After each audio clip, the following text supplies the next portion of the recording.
Hey there. I want to talk a little bit about what's going on right now with the riots and Floyd and I can't breathe and all this stuff. There's a lot of perspectives that can be taken on this.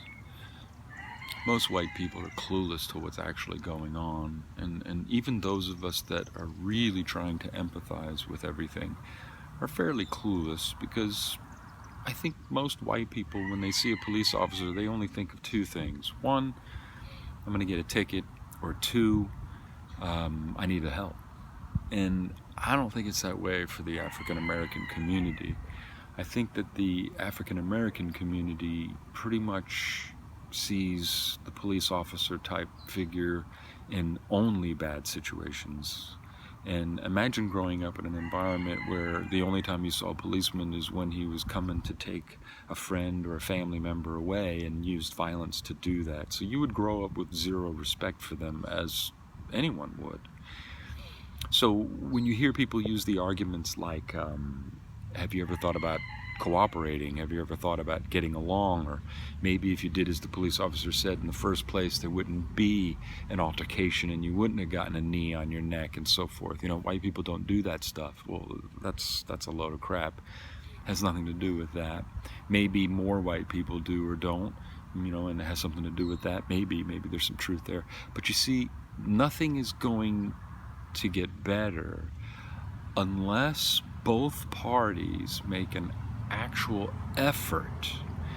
And by making an effort, what I mean is law enforcement has to start using empathy and understanding the situation that we're dealing with. And yeah, it would be wonderful. I mean, it's going to be difficult to ask the African American community to do this. It's going to be difficult. And it would be difficult for you and me if we were in the same situation.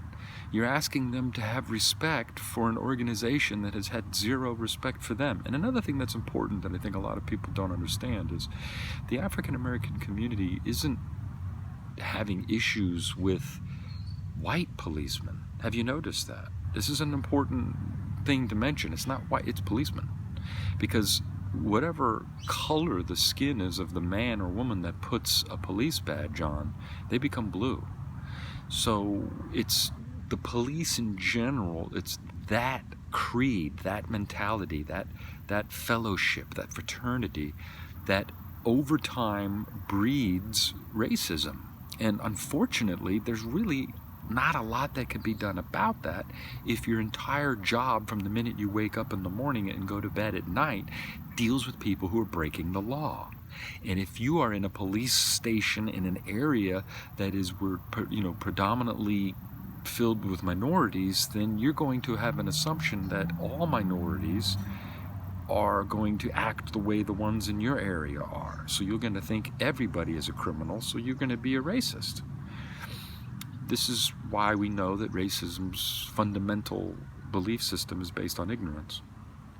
So all I'm trying to say is, if the black community can empathize with that, and the law enforcement community can empathize with the fact that every time the African American community deals with police, chances are it's going to be bad, negative.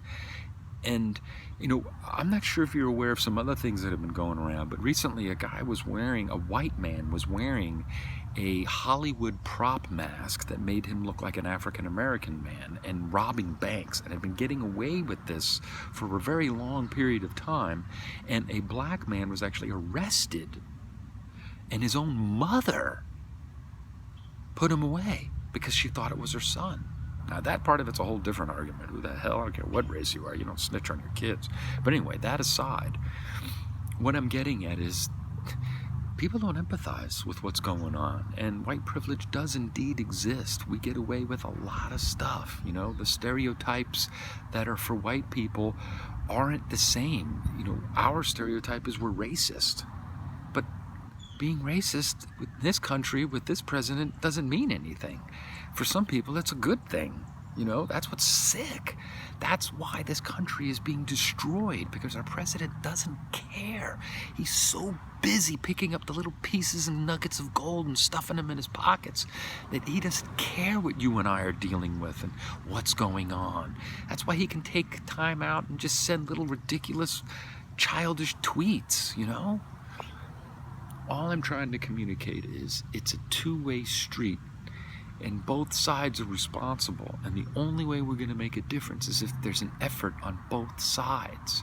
And not just effort, but empathy. Empathy on both sides. You can't say these things anymore. I mean,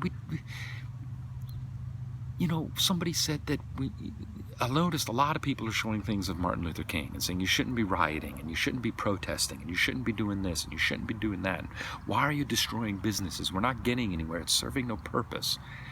Well, you know, what are we gonna do? You want to follow Martin Luther King's approach?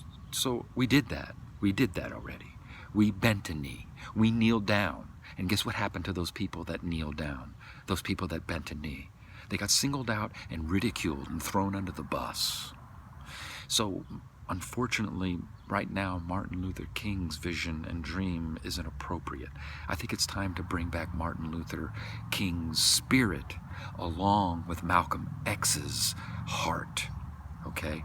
I think we need to have a hardened heart at this point. I think we need someone who is tired of kneeling and is going to stand up tall and fight with a fist. And if that means destroying businesses and throwing TV sets through windows to get the attention of the judicial system and the government, if that's what it means, then we shall do that, because we the people had something very special.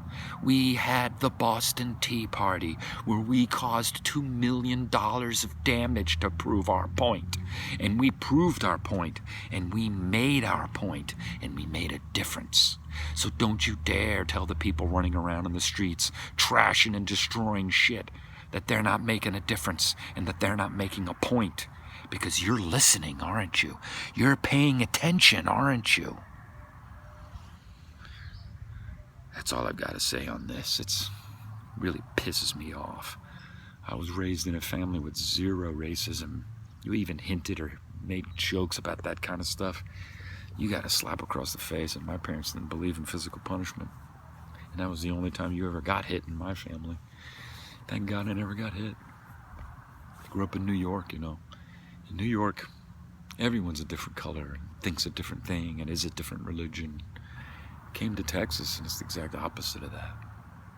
I love Texas, but let's just say that not everybody in the United States thinks the same way. And the person we have in the White House right now is proof of that. And the division that is being caused because of this is destroying our country. We need to unite.